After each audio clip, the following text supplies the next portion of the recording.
On va voir maintenant comment est-ce qu'on peut tracer le vecteur variation de vitesse au point 5, donc delta V5, avec la méthode dite à droite. Donc pour cela, au préalable, j'ai déjà tracé les vecteurs V5 et les vecteurs V6. Pourquoi?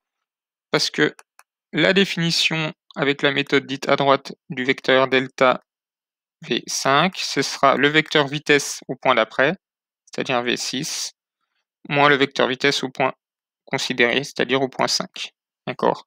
Donc il faut que je construise le vecteur au point M5, delta V5, c'est-à-dire V6 moins V5. Donc voilà pourquoi j'ai déjà représenté V6 et V5. Une fois que j'en suis là, donc hop, je vais reporter le vecteur V6 au point M5.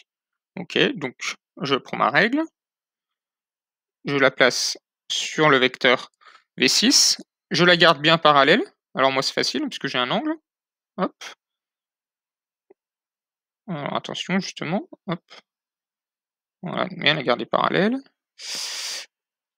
Voilà. Et puis donc je sais que V6 hein, il faisait 0,50 mètres par seconde en valeur, donc 5 cm dans ma représentation. Donc je vais reporter ici le vecteur V6. Donc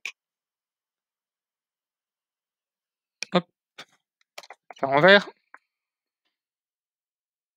C'est la construction, hein. 1, 2, 3, 4, 5. Donc faites bien ça au crayon à papier. Vous.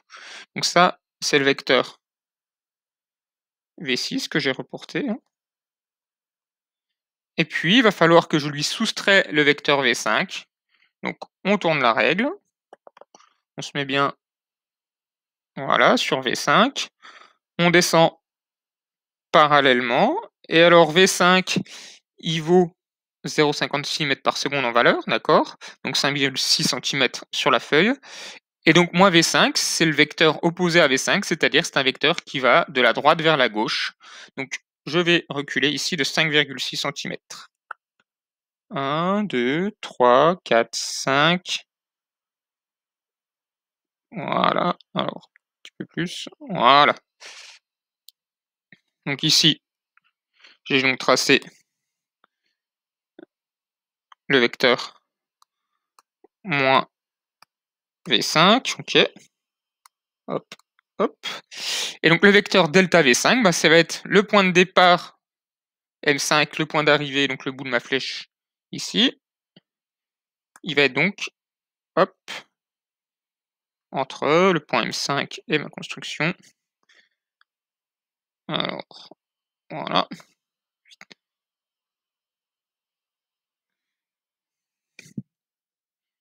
Merci de bien. Voilà.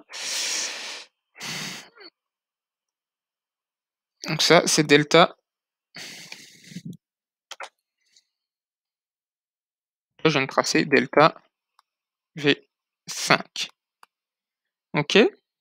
Je peux même aller plus loin, puisque si je mesure la longueur de ce vecteur ici, donc j'ai 1,25 cm. Ok. Donc, ce que je peux dire, c'est que la règle delta V5, 1,25 cm. Si je prends la valeur, ça fait 0,125 mètres par seconde. D'accord, donc la vitesse, ça varié de 0,125 mètres par seconde en valeur. Et je peux même aller retrouver l'accélération. D'accord. Donc l'accélération moyenne autour du point 5, ce sera delta V5. Donc l'intervalle de temps entre le point 5 et le point 6, hein, c'est bien un seul taux.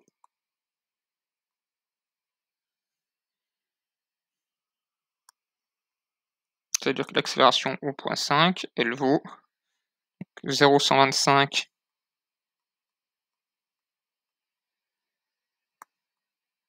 mètres par seconde sur 40 millièmes de seconde. Je sors la calculatrice. Alors, on y va donc 0,125 divisé par 40 puissance moins 3.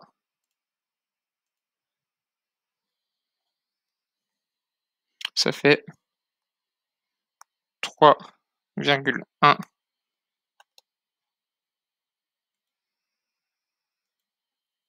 mètres par seconde carré.